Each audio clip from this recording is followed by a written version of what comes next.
Yeah, go grab some books, then kick back and watch the hockey game. And then who's your guest on the show this morning, George? Well, we've got, as our guest on the show today, we've got Warren Heyer, who's the executive director of the Central Ohio Symphony. He's going to be joining us for a program on Wednesday night at the Delaware Library on the opioid crisis. We're having two authors who've written a book on the opioid crisis in Ohio, and one of the chapters in the book is actually by Warren about a nationally recognized program he's done to help people break opioid addiction cycle using music, and specifically drum circles. So it's going to be really interesting talking to him, and then he's going to actually do a sort of a mini version of it at our program on Wednesday night. Oh, wow, fantastic. So it'll be like they use music or listen to music? They play it or listen to it? They play it, and the drum circle helps people focus on something other than their addiction. That's interesting. So they're using it as part of the recovery effort. Okay, I understand. Very, very exactly, nice. Yeah, as therapy and recovery, yes. All right, so he's on at 9 o'clock this morning with you? Yes, at 9 o'clock this morning. All right. You know, George, I think we may be borrowing your guest down the road because it sounds like a fantastic topic. We'd like to have him on the morning show. Yes, definitely. Maybe we steal him later. It really is. Yeah, you can have him anytime after 9 o'clock this morning. All right, we got it covered. George Needham from the Delaware County Library System off the shelf here at 9, followed at 9:30 by Lee Yoakum and Darren Schulman from the city with the Delaware City Digest. 8:26, our guest in studio now, Cal C. Schultz from R&R Tire Express, newly opened in Delaware at 150 South Sandusky Street. Oh, by the way, hello and welcome to our viewers on Facebook Live, everybody. Right here's Cal. Say, hey, Cal, what's going on? Hello. Cal's got that. Kathy Geary over there in her brand new purple flannel shirt. Very nice. And I'm Yes. okay. She's doing all right. Hi, Mark. 12 Gauge is manning the Facebook Live controls. You didn't come over and wave, Gage. You put your hand up. There you go. We're talking to Cal about the grand opening tomorrow at R&R Tire Express, a very intriguing business model they have. And another thing that really jumps out at us is if you have some credit issues, no problem. No problem at all. Yeah, that's one of the things we do is specialize people who can't get help other ways. You know, that's the goal. We still need to drive too. Yep.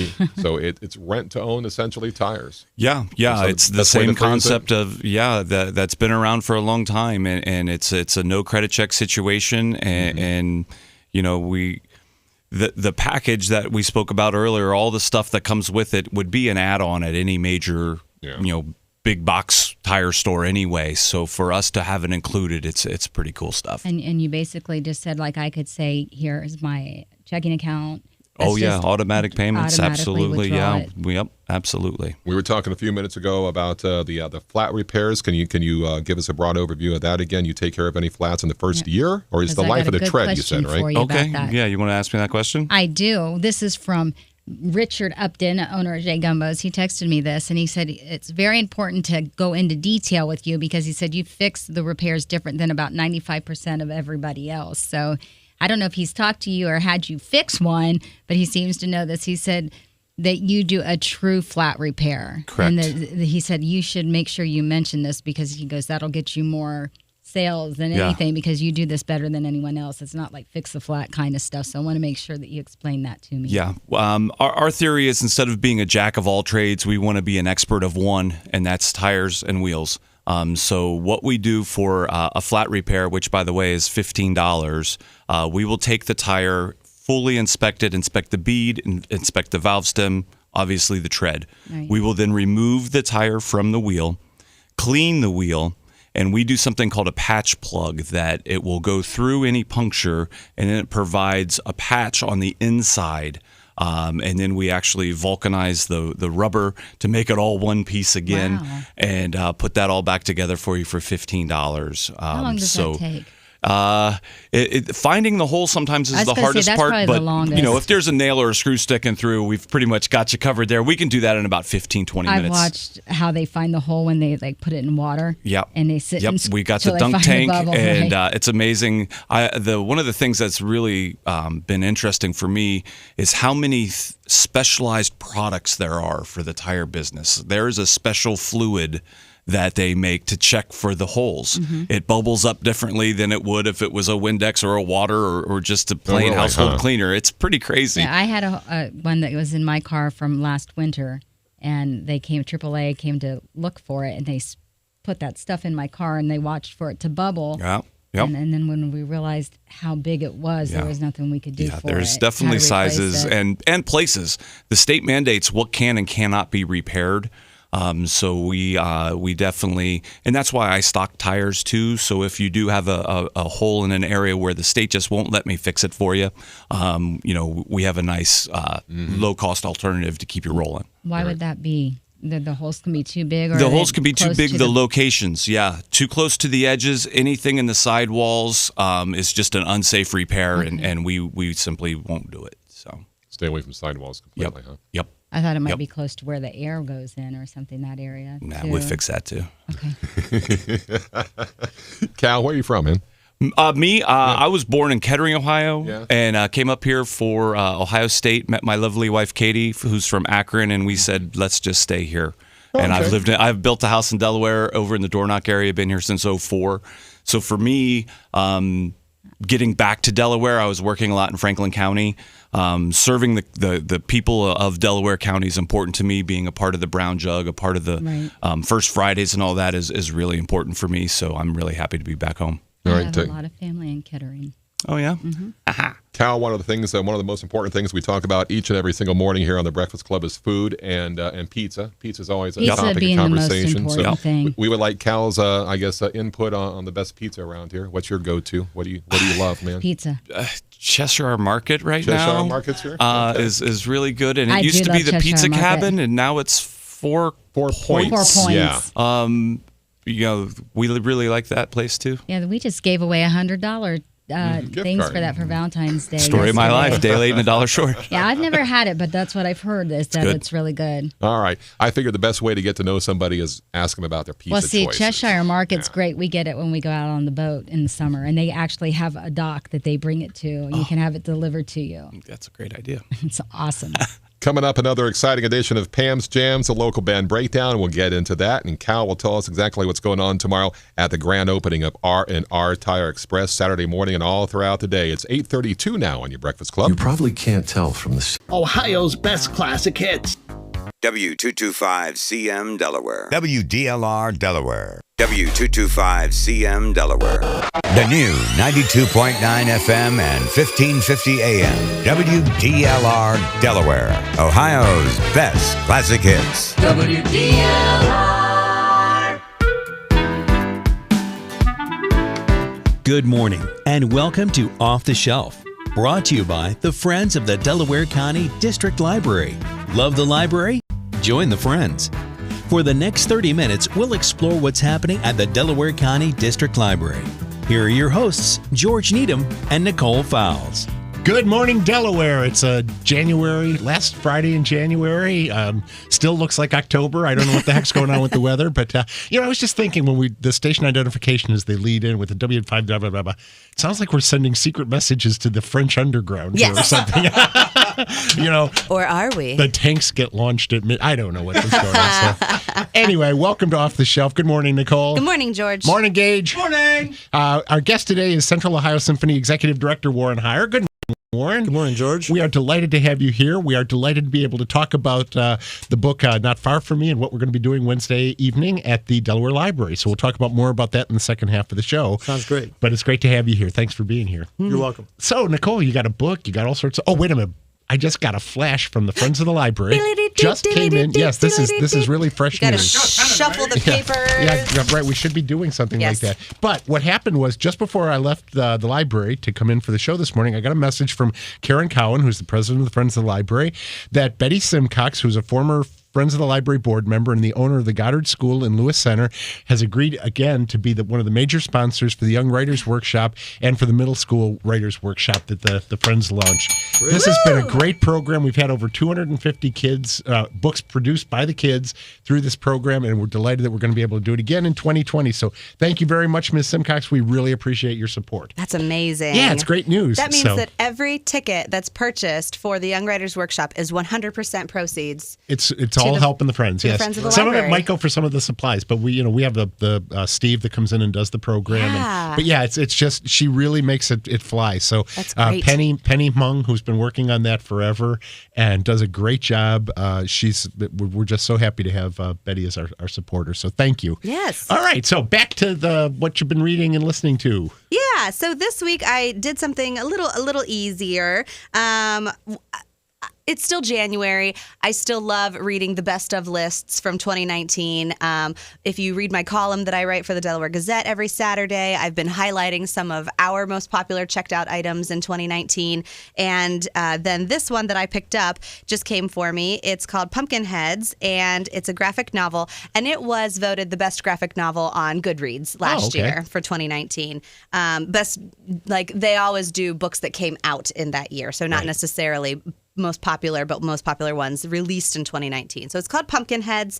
It's written by Rainbow Rowell, and it is illustrated by Faith Erin Hicks. If you know those names, Rainbow Rowell might sound familiar because she has written Fangirl and Attachments and Landline and Eleanor and Park. Those are all very popular titles. A lot of them written for the young adult audience, but they really merge. A lot of adults like to read her writings. Very emotional, kind of like feel-good stories, romance, and all those good things in there.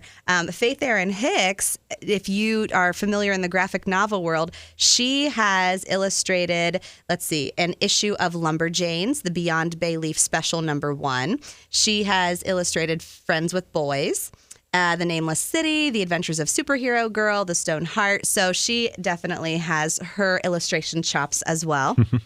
This story is kind of odd to read it in January because it's very fall oriented. It happens over the course of one night, and it is the story of Deja and Josiah, and they are very good friends who work at a pumpkin farm. Oh, okay. And That makes so that's sense, why yeah. it's Pumpkinheads, right? And so, it starts and it's got a map in the beginning, and the map has, the haunted hacienda, the pony go round, the caramel apple stand, the petting zoo. Of course, you have to have the corn maze. Of course. And the kettle corn kettle. And so Deja and Josiah have worked together at the pumpkin farm for the past last summer, or I guess their last fall, before they complete their senior year and go off to college. And, Deja is kind of ready to move on with the next phase of her life. Josiah is very sad because he's always been the MVP, the most important pumpkin patch person. The great pumpkin, in other words. The great pumpkin, yes. And so he's also longingly looked at this woman who worked at the kettle corn kettle on the other side of the park. They would ride the bus in together every day, and he would always just long after her, but he would never, have the guts to talk to her. Cyrano de Pumpkin. Oh, it was terrible. Just, crying outside her window. And so he finally, Deja is a go-getter. She needs to take life by the strings and make it happen. And she says, we're not going to sit around and pine after her. It's the last night. Tonight is the night. And so she decides that they're going to make the journey across the pumpkin patch to find the girl and to fulfill his desires. Hero's journey, yes. It's cute. It's fun. Oh, but the funniest part is throughout the course of their journey across the pumpkin patch, because this is a pretty giant pumpkin patch. Throughout their journey across, Deja's goal is also to have a snack at every place that she's wanted to have a snack. So as she walks by, she goes off course, and he's like, no, this isn't the way. And she's like, right, but I needed this pie. And then she keeps going again, and they're like, well, okay, what about this? And she's like, no, kettle corn. So so it's fun, it's cute. I would save it until fall to read it, but it was, I can see why people dubbed it the best of 2019. Cool. Pumpkinheads and the authors again? Rainbow Rowell and Faith Erin Hicks. Sounds great. Mm-hmm. Good. Warren, you've got the book we're actually going to be talking about on Wednesday in front of you. Right, I do have. Not far from me. It's a compilation of stories, many dozen of them, from experiences all around Ohio, put together by Daniel Skinner and Berkeley France, who are going to be in Delaware this coming week as part of the library and symphony program that we're putting together. Yeah, this is really going to be interesting. So like I said, we'll talk more about that in the second half of the show. Is there anything that's jumped out at you in that book said that you've seen so far that you'd like to just say, if you're going to pick up this book, don't miss this story? Other than the one that you wrote. Than the one other than the one I wrote. Yeah. There are graphic elements and so forth. I would say all of them are kind of heart-tearing to a certain extent. There's not anything funny or really uplifting. Well, I think... maybe uplifting if people can recover, but funny, not so much, I wouldn't think. Well, there are stories in here about how to make progress. Okay, that's good. Or people that have made progress or who are developing programs along that line. To be honest with you, I still have to finish the book. Okay. We never admit on here that we haven't actually finished the book. Well, it's a tough read. Yeah, I'm sure it is. Yeah, but it looks like it's one you can read in bits. Yeah, that's correct. Most of these are just 2 or 3 pages per each chapter or per each submission. Great. So thank you. It's good. Not far from me. And like we said, we'll be talking more about that in the second half of the show. The book I have is one of 2 books I got for Christmas this year. Ooh. And this is actually the catalog from the current show at the Columbus Museum of Art called A Mile and a Half of Line, The Art of James Thurber. A couple of years ago, a regular listener of our show may remember that I did a review because I found an old paperback copy of My World and Welcome to It, which was one of James Thurber's autobiographies. And it was an original paperback, quarter 25-cent pocketbook size book, and it reminded me how much I like Thurber. And so just quickly, Thurber was a Columbus native who went to New York and hit it big with his work on The New Yorker, starting in about 1927 and running through the late 1950s. He was really well known for both his short stories and his cartoons, but I think he put a lot more work into the short stories than he did in the cartoons. The Secret Life of Walter Mitty, The Unicorn in the Garden, The Night the Ghost Got In. These are amazing short stories that, they just remade Walter Mitty into another movie, another bad movie, I'm afraid to say. Really? Yeah. Not the one with Ben Stiller? A different one. No, I mean the one with Ben Stiller. Yeah. Oh, I enjoyed it. Well, it also had Kristen Wiig because I like her too. Okay. The thing I did with Walter Mitty is it's such an internalized story. It's about his fantasies, and when you put them on screen and make them look real, it loses something to me. I mean, the original movie version in the late 40s with Danny Kaye was also made into a musical, and it was just... I'd much rather read. That's one of the few that I'd much rather read the story than the book. I should read this. I've only seen the movie. The short story is really short, and it's. That's good for me. So it's like you get to make your own mental pictures. I love drawing my own mental pictures, like when he's flying the plane or working as the surgeon, and he knows nothing about these things, so he's making up all these words. It's hysterical. You probably can find a really good audio version of it. Oh, that would be fun. Anyway, but this book focuses not on his short stories, but on his drawings, the total of which he'd said is probably worked out to about 1.5 miles of lines, which is why of his drawings, and that's how Thurber made up his life's work as far as drawing went. It's a companion piece to the current exhibition at the Columbus Museum of Art. It runs through March 15th. This is the first exhibit of Thurber's work in Columbus since 2006. And his first at the Columbus Museum of Art since 1945. Goodness. Yeah. So, it's been quite a while. This book was written by Michael Rosen, who's worked closely with Thurber's only child, Rosemary Thurber, to preserve and promote Thurber's artistic and literary legacy for about 4 decades now. I knew Michael slightly when I worked right next door to the Thurber House at the Ohio Library Association. Used to have an office down on Jefferson Avenue. And he was the founding literary director of Thurber House, and he's edited 6 volumes of Thurber's work, including letters and short stories and things that hadn't seen print before. The nice thing about this is it really puts the simplicity and the genius of Thurber's drawings into a context of illustration and humor that not only was through the 30s through the 50s, but how it's influenced current cartoonists and illustrators. And he has several, Ian Frazier, Lisa Donnelly, Michael Moslin, who are all current cartoonists for The New Yorker, talking about how Thurber's work influenced them.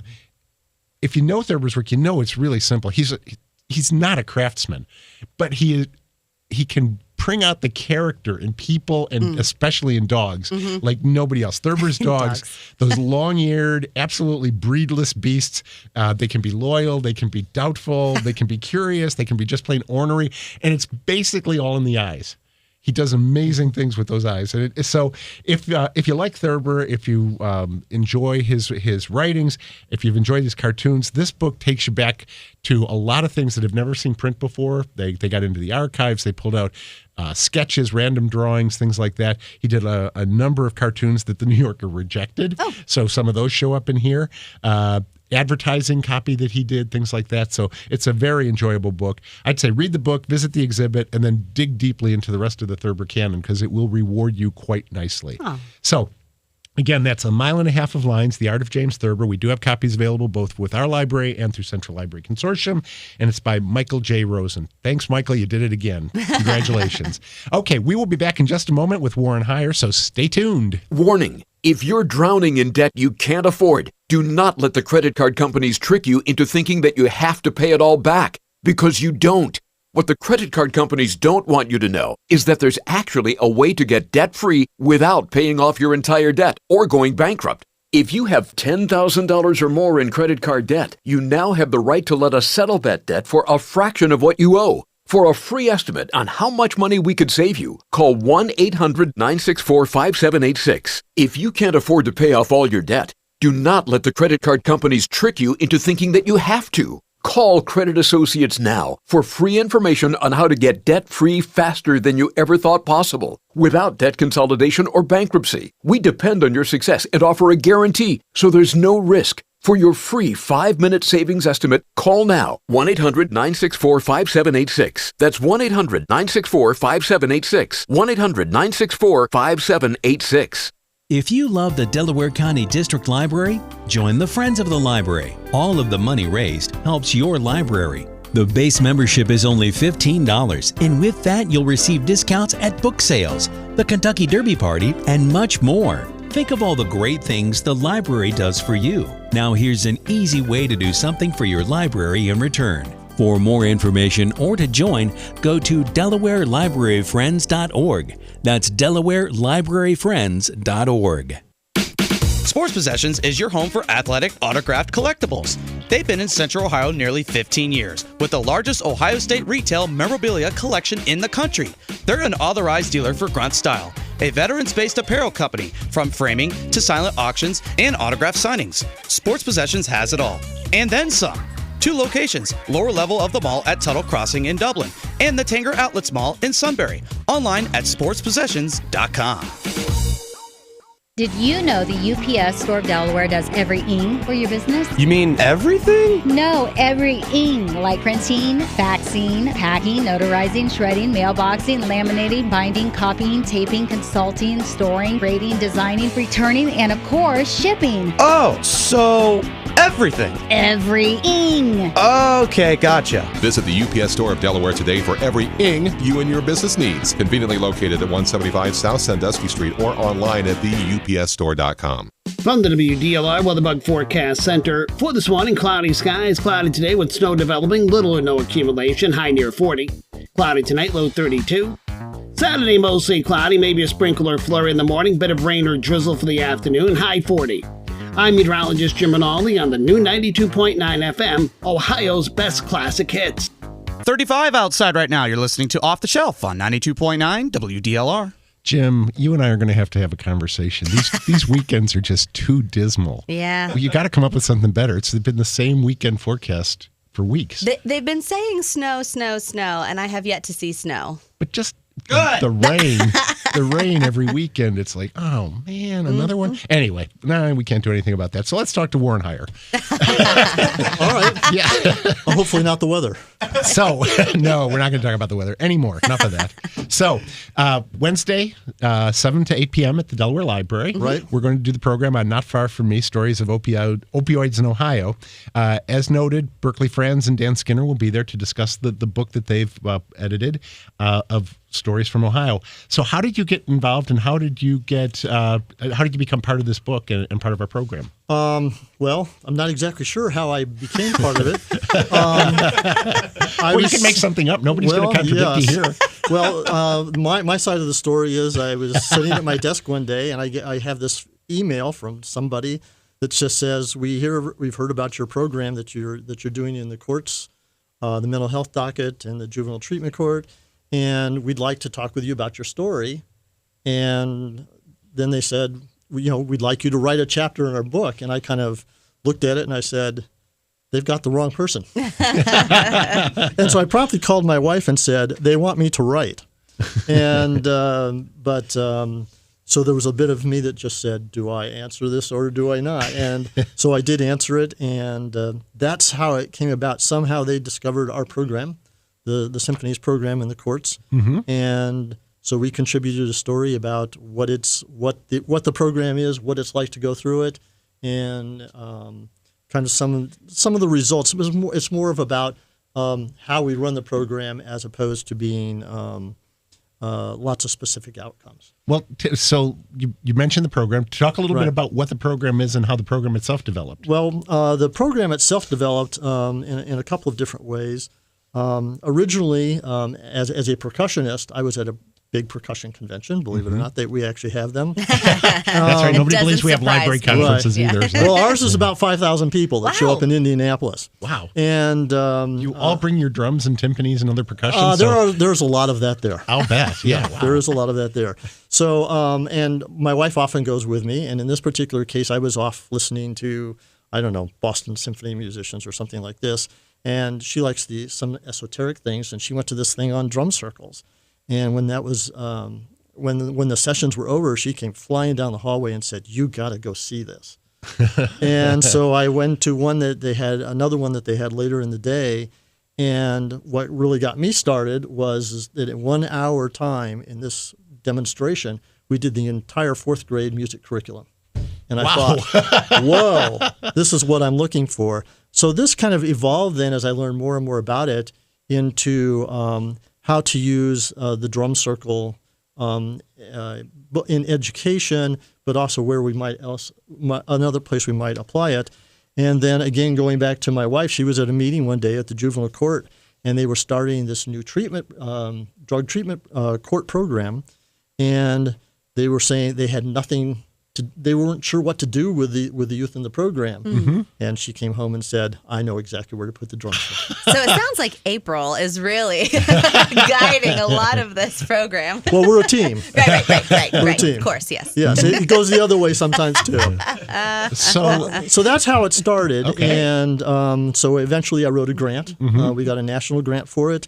Did the training. I have a partner who works with me at Mary Haven. At that time, I had an assistant also who did it. We got the training, we brought it back, and we've been doing it since 2013.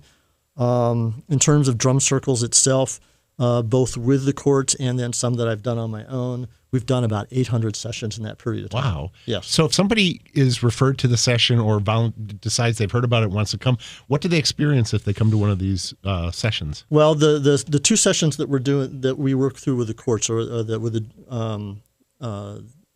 both we do a program also at Mary Haven, so an IOP program, but also with IOP, intensive outpatient. Okay, thank you. And those are for those who usually are there for substance abuse issues, whatever that substance might be. The court program is a little bit different because those are people who are in the court due to a mental health issue, often with overlying drug issues as well, and so.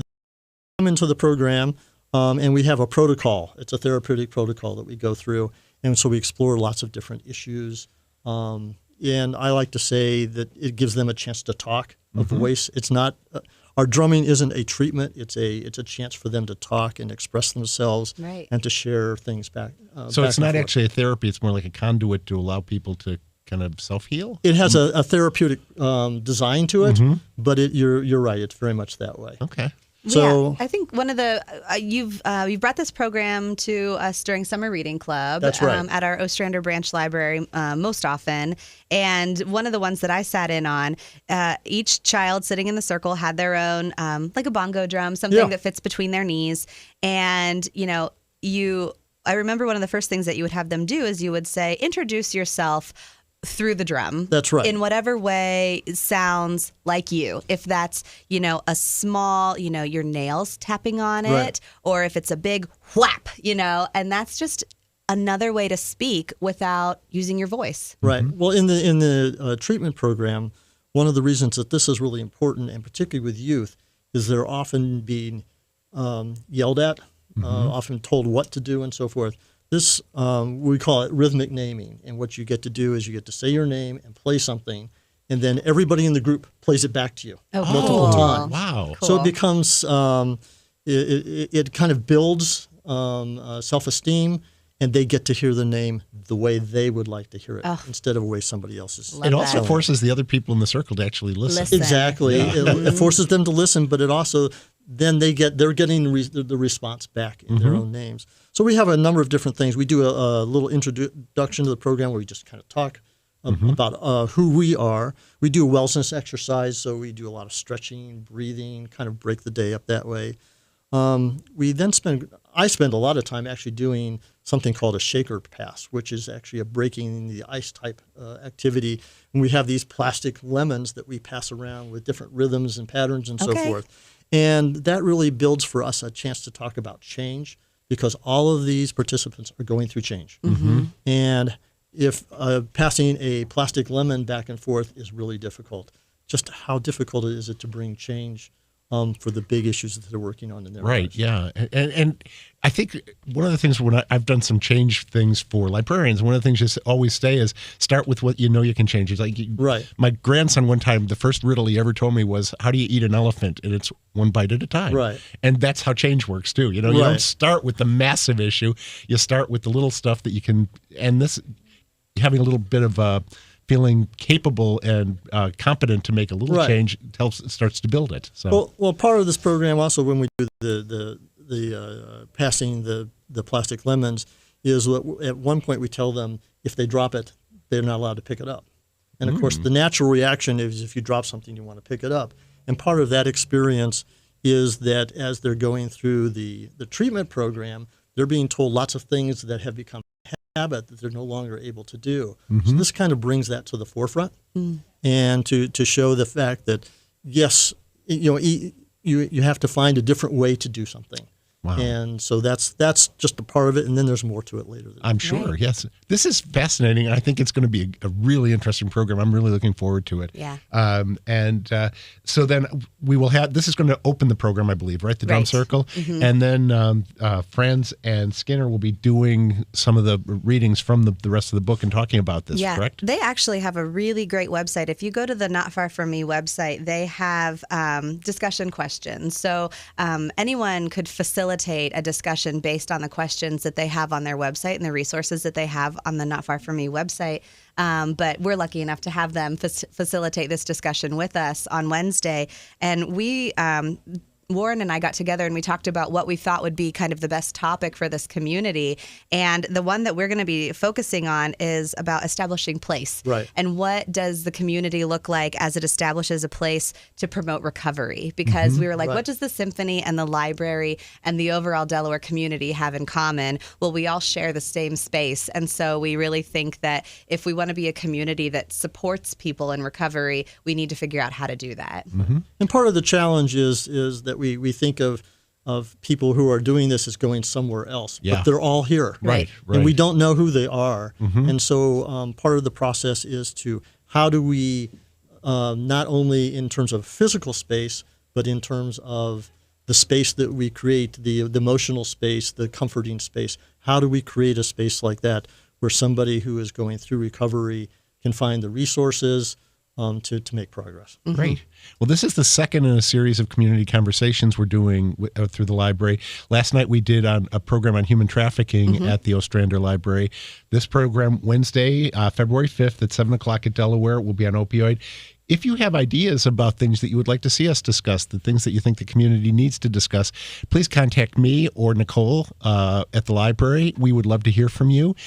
Even better, if you know people who could facilitate those discussions, that would be great too. So please keep us in mind. Warren, thank you very much for being here. You're we really welcome. appreciate it, and we're really looking forward to the program on Wednesday night. I would be probably strung up on, if I left here if I forgot to mention that tomorrow, Saturday, February 1st, sorry if you're listening on the Sunday replay, we have a winter book sale at the Delaware Library from 9 to 1. Friends of the library are clearing out some excess stock. And so it'll be the usual great sale. You bring your green bag, you can fill it up and get it for a great price. You can join the friends if you've never been a friend at the sale. And I know that there is a ton of material that's going to be in this sale.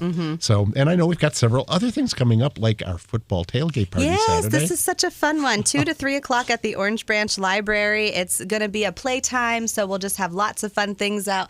Come in your jerseys. Get ready to support the, whatever football team you want to support. But it's, because Sunday is apparently a big day in sports. But, smart enough, we no program scheduled at all on Super Bowl Sunday. Right. Yes, nothing. You just if you can come to the library, stock up on books in case you don't want to watch the game at 6:30 or whatever time it kicks off. Exactly. So, and then we got chick hatching coming up again at Powell. Yes. So that's a cool program. You actually the chicks will not be hatching that night, but we will have Bring the Farm to You. They're a great partner with this. They will bring a set of chicks. They will bring an incubator, and they will tell a little bit about the process of how chicks hatch. And then the chicks will remain at the Powell Branch Library over the course of I think it's 17 days or 27 days. I don't know. Somewhere between the two of those. I don't know nothing about birthing no eggs. Well, one of the cool things that they bring is they bring little eggs that are plastic, and you take them apart, and they have a day on each one. So on day 1, this is what it looks like on the inside. On day 2, this is what it looks like on the inside. They've got it down to a science. So those chicks, you can stop by the Powell Branch at any point and see. And while you do that, you can pick up a book. They have Blind Date with a Book going on. I like that. I'd mentioned that when I called in with and talked to Mark and Kathy earlier. Fun, yes, fun. So it's a great program. So, community conversation on opioids based on Not Far From Me. Thank you again, Warren, for being here. We look forward to seeing you on Wednesday. Thank you for the opportunity. Oh, you're more than welcome. And come and play. Okay. Yes. Come and play. Nicole, always a pleasure. Bongo bongo. and Gage, thank you very much. We'll see you next week, and we will see you in the stacks. You've been listening to Off the Shelf, brought to you by the Friends of the Delaware County District Library. Join us next week to find out what's happening at the Delaware County District Library. It was excellent, Lee. I had a trial yesterday. I had to do real work. Was it a trial of the century or just a trial? What were you doing? Just a misdemeanor trial. I mean, it was in many ways a trial of the century for me, but not necessarily of great import to the city. You like that stuff. I've seen you in action.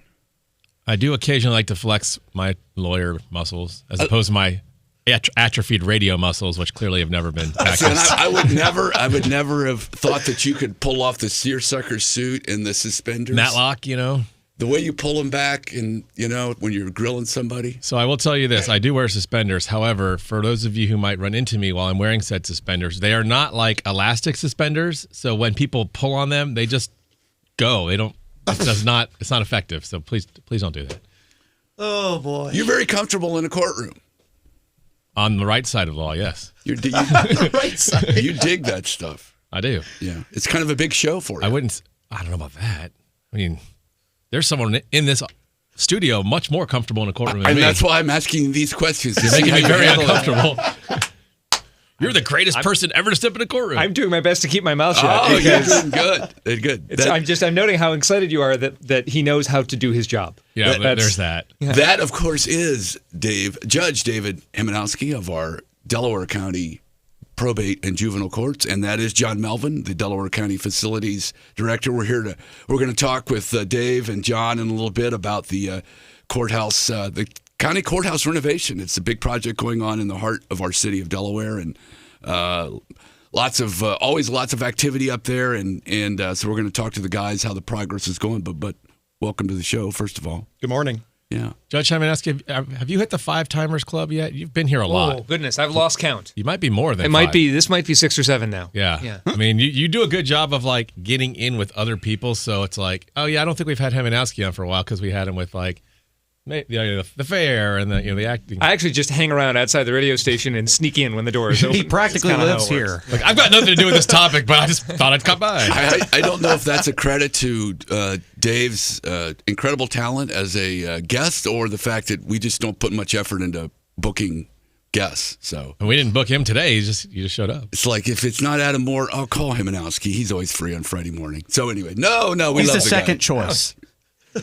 By default. Anyway, so we're going to talk about the He's courthouse. definitely coming back now.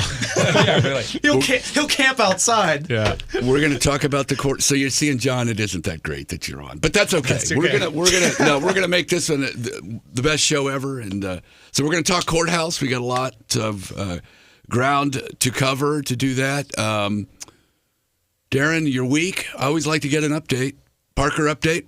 Oh, dude, I told you this, I think, last week, but it's official. Parker has moved from the infant room to the toddler one. And she apparently does not understand that she can't eat the other kid's food, like sharing or whatever. And where she picked that up. Yeah. And, so I'm like, that's my daughter. She likes to eat. Acorn tree.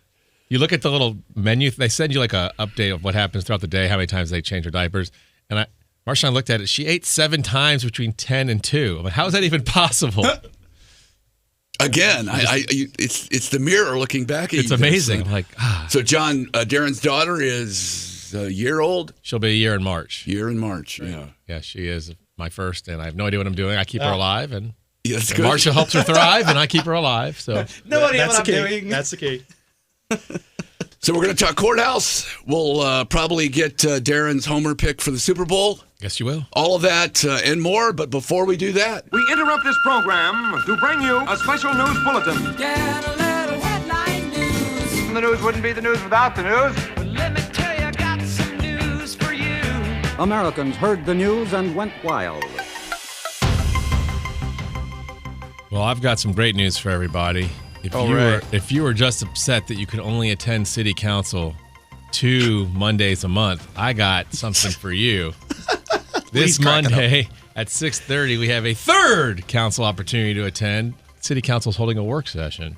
So if you want to just hang out with us for yet another Monday, or watch on YouTube, which I'm sure the judge does at all times. He's like bookmarked on my computer. He's like, I'm not even going to lie to you. No, I never watch. Also, in other news, the dog park will be closing on Friday, February 14th, which, is that Valentine's Day? 14th, yep. Kind of harsh day to close. Like, you can't go celebrate your Valentine's Day at the park. But they're going to close down. Your dog? Yeah, I don't know. Is that really how you usually celebrate, Darren? I usually forget it. And so I guess the dog park would have been a nice memory. So. Well, Marshall will love that. Well, you're the one who says you don't believe in it. Last year, you said you don't do anything for Valentine's Day. I don't remember ever saying that. You are making things up. Words. So they're going to close down for a month because they have to let the grass kind of rest and regrow and reclaim itself. Why are you looking at me like that? Turf restoration, we call it in the business. Those of us that worked in the agronomy field, which I did. What field? Agronomy. He's an agronomist. Yeah. Is that? Yeah. I'm going to rely on the smartest person in the room. Judge Heminowski, is that a real word? I'm pretty sure that's real. All right. Boom. Point for Lee. Yep. And, since you won't be able to hang out at the dog park, how about heading to the Alpha Group's Glitz and Gold Casino Night on Friday, February 21st, 6 to 10 at the Hilton Columbus Polaris. You get chips, and when you go and you gamble with them, so you're not gambling with your real money, but you can win prizes. Oh, like poker chips. Oh, okay. Sorry. Judge Heminowski is like, I would like to gamble with Doritos. but you're not gambling with real money, but you can win real prizes. I was just thinking about eating 7 times between 10 and 2. Right. And you can't eat there. There is food. But this is the most important thing, Lee. All proceeds go to support the programs and services provided by the Alpha Group. So it's for a good cause. For example, in 2018, they were able to buy a transit van to help transport people for their integrated adult day programs. This is like, it's a good cause, Lee. Look at you. You don't care. You're Grinch. Is there a board that oversees Alpha? There is a board of this. Do you know any of the board members? I know all of them. Oh, do you? How do you know them? I'm one of them. Oh, I see. I love how you make it sound like this is some sort of crazy bias, but I don't make any money. It's a volunteer board. I know. It's a good cause. And I love Alpha too. It's just, this is our, if you want to get a free plug on the show, just have Darren be on the board. Heminowski knows he can email me and I'll also plug what he wants. Indeed. He doesn't even have to, I don't even have to be on his board. I know. All right, Lee, you're making me mad. How about we do some history? History. I'm good for that. Yes. Ready for some history? Yeah. Let's-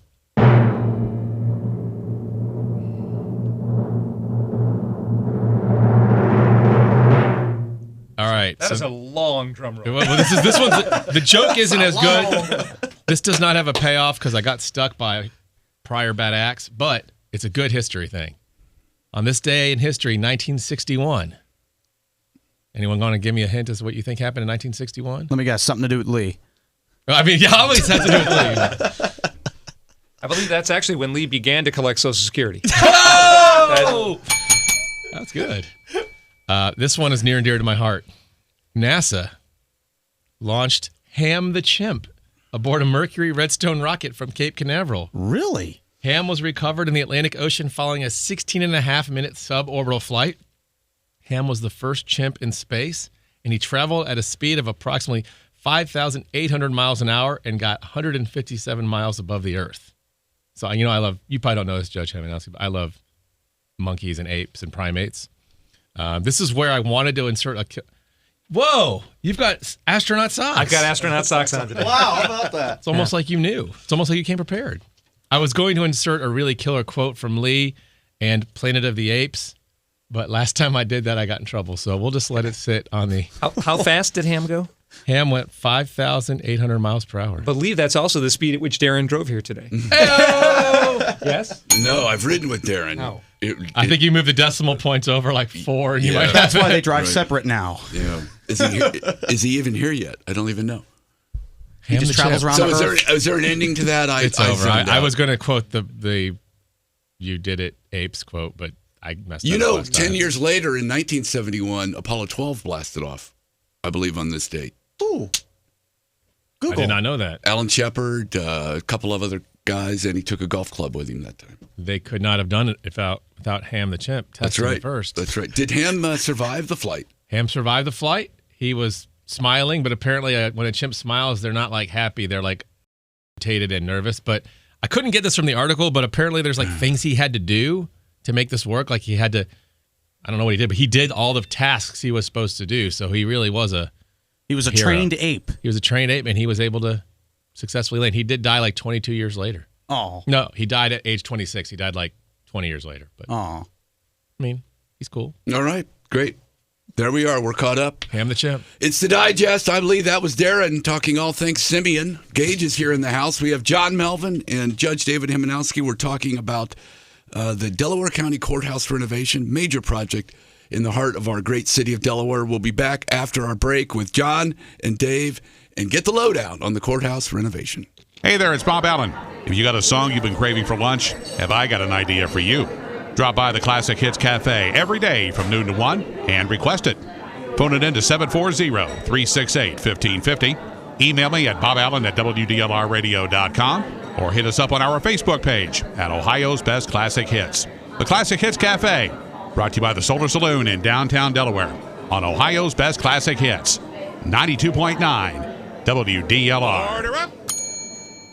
Message and data rates may apply. Please don't text while driving. If you've been in business more than 20 minutes, you've probably printed your logo on all kinds of promotional products. We all know logos work because they're on everything from the top of skyscrapers to the bottom of shoes. Ever wondered why? Or how to best use your logo to grow your business? Let us show you today for free. We're 4imprint, promotional product experts at your service. We're giving away the latest issue of Amplify, the digital magazine that reveals promotional product success stories absolutely free to everyone who texts BAG22 to 88988. At 4imprint, we make your logo look perfect on thousands of promotional items. With our 100% guarantee, it'll be right the first time, on time, every time. Your free e-magazine will reveal invaluable insights that can attract new customers, build your brand, and grow your business. Get the latest issue of Amplify absolutely free by texting BAG22 to 88988. That's BAG22 to 88988. It's time to get the sleep and the savings you deserve during the President's Day sale at Sleep Outfitters. Now get 40% off select Sealy mattresses, like our exclusive Sealy Outfitters Eurotop or Plush mattress, just $299 for the Queen. You'll also get up to $300 in free gifts all month long. This week only, get a free HD TV with any purchase $499 and up to a 50-inch TV, yours free. Only at the President's Day sale, going on now at Sleep Outfitters. Living in Denial, Ohio, it's really nice. Because when we hear about the opioid crisis, we know it's not going to happen here. It just feels safe and secure being in denial. There's like a peace of mind. Opioids? It doesn't happen here. No. My daughter has good friends. My boys would tell me anything. Exactly. No, our kids are way too busy. They would never abuse opioids. Welcome to Denial. Don't live in Denial, Ohio. Talk to your kids about drugs and they'll be up to 50% less likely to use them. Find out more at don'tliveindenial.org. A message from the Ohio Opioid Education Alliance. Broadcasting from the Streetwise Motors Studios. In the market for a good quality, pre-loved car? Get to 250 North Main Street in Marion or 24/7 online at streetwisemotors.com. From the WDLR Weatherbug Forecast Center, for this morning, cloudy skies, cloudy today with snow developing, little or no accumulation, high near 40. Cloudy tonight, low 32. Saturday, mostly cloudy, maybe a sprinkle or flurry in the morning, bit of rain or drizzle for the afternoon, high 40.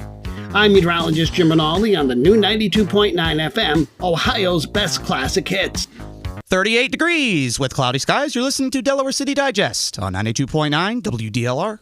It is the Digest. I'm Lee. Darren's with us. We're talking Delaware County Courthouse renovation for $500, Alex. No, we have in the house John Melvin is of course, the director of county facilities for all things Delaware County. Yep. Judge Dave Himanowski is here, and Dave is, if anybody is following the project on social media, you'll see a lot of posts from Judge Himanowski.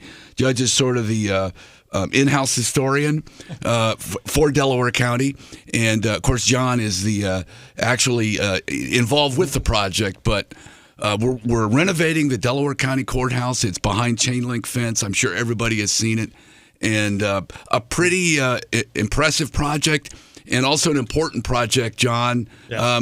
Can you give us an update on where things stand? Sure. And then just to be clear, we're talking, and we officially named it, we're going to call it the Historic Delaware County Courthouse, just to clarify it. Not from the new one you just built. The new one I just finished building in 2017. They're progressing with the renovations in it. Right now, just to be honest, it's a mess, but because it's a complete renovation. All new mechanical systems. They've gutted it, basically. And to the point we're trying to get in the new mechanical systems in place and start doing the finish work. So they've got some new walls up on the third floor, and working downwards towards the ground floor.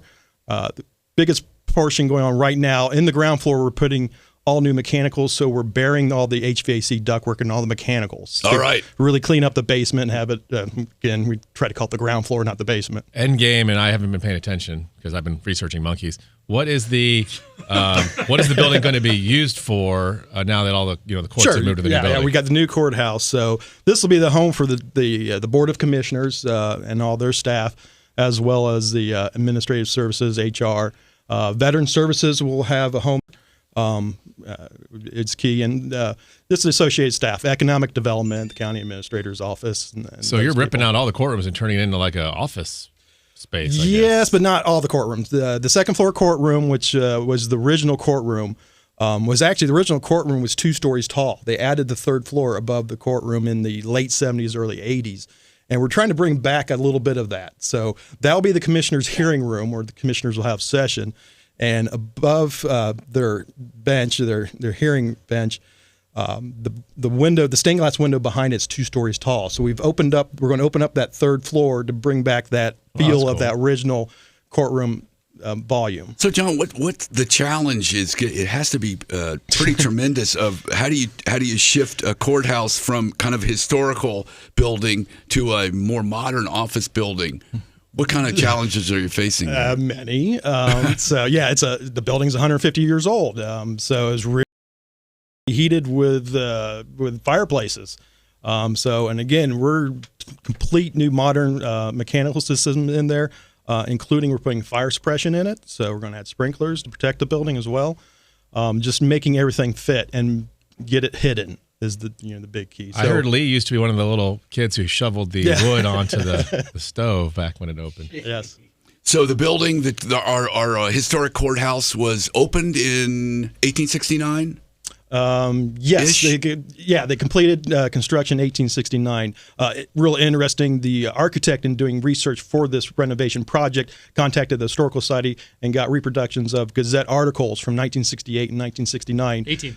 18. Yeah, I'm sorry. 1868, 1869, during the construction, describing the process. And I remember we did a series when I was at the paper then. On the, and as kind of a transitioning to the history of the courthouse. And as I said, if you are on social media, you'll see Judge Hemanowski has been chronicling the project and the work with photographs and commentary and unofficially.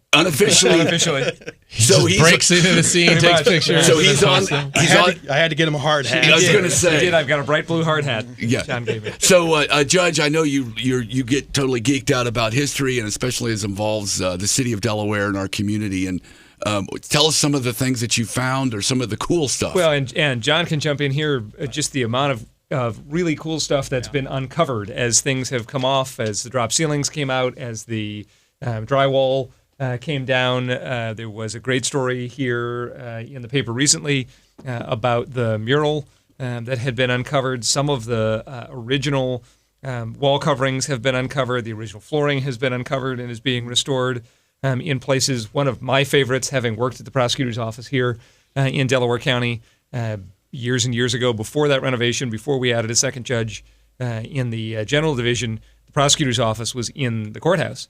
And as the old office space next to where the elevator went in has been uncovered, there was a second stairwell there. So where you see the stairwell going up, there on the north side of the building, there was a matching stairwell originally.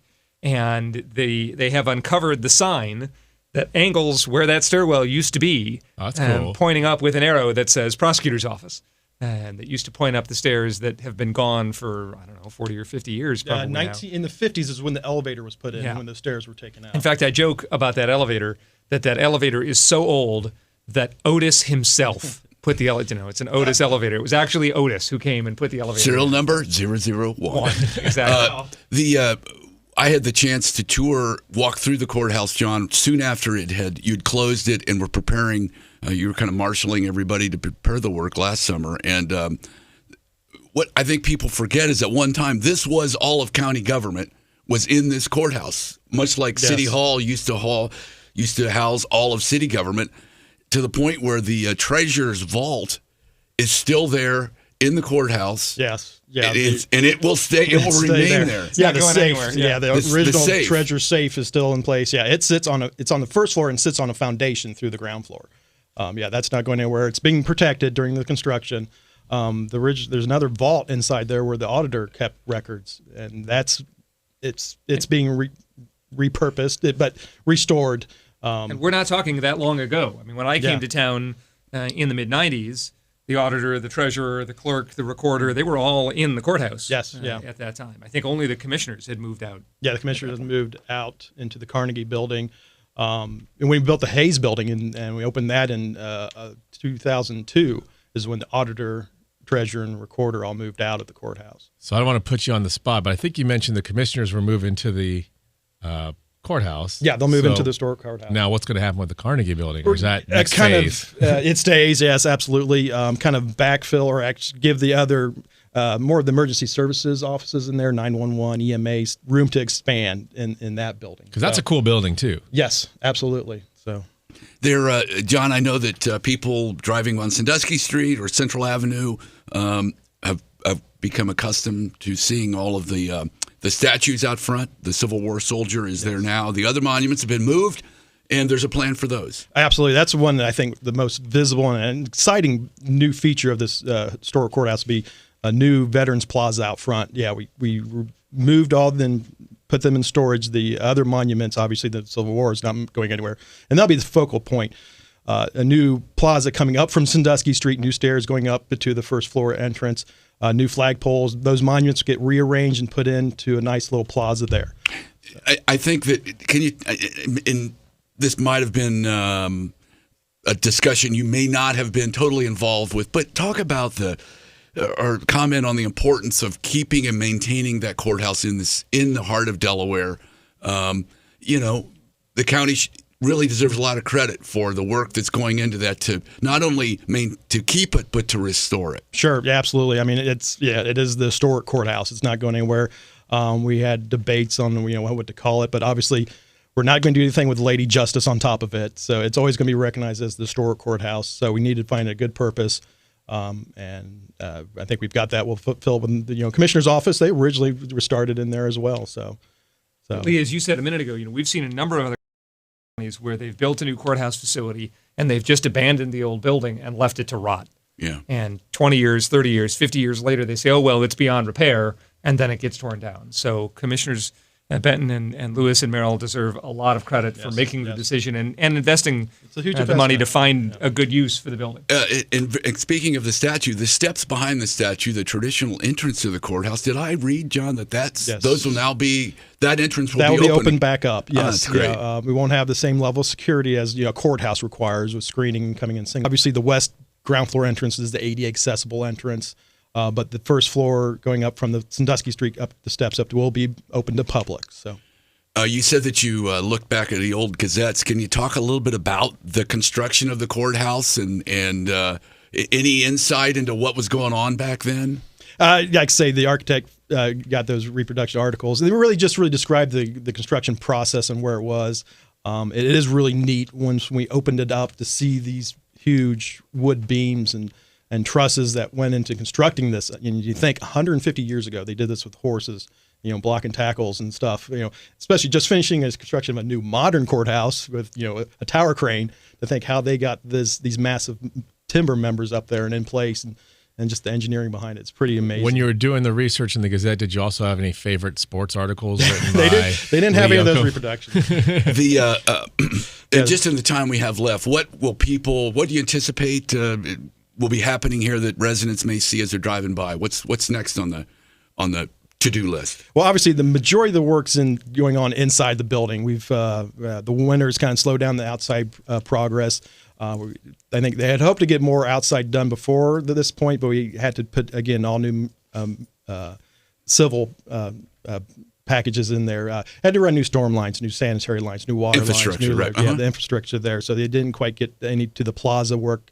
So come spring, the plaza will get finished up. So that's the most visible work on the outside. Inside work, you can't see it. The other big feature on the outside we've already completed. They removed the old iron fire escape that was on the north side of the building. So the fire escape is actually going in. The stairwell will be inside the building. It'll extend down to the ground floor to get rid of that exterior iron fire escape. So, and Judge, what's next on your archaeological dig of the historic courthouse site? What any areas that you have identified that you want to highlight? I think at this point it's time to move over to the old jail and sheriff's office and keep a close eye on what's going on over there and what happens with that building next too. That whole area is just so key to the city. It's alive with history. And John, what is our motto for the judge at all times? Safety first, where your heart at. Exactly. Yes.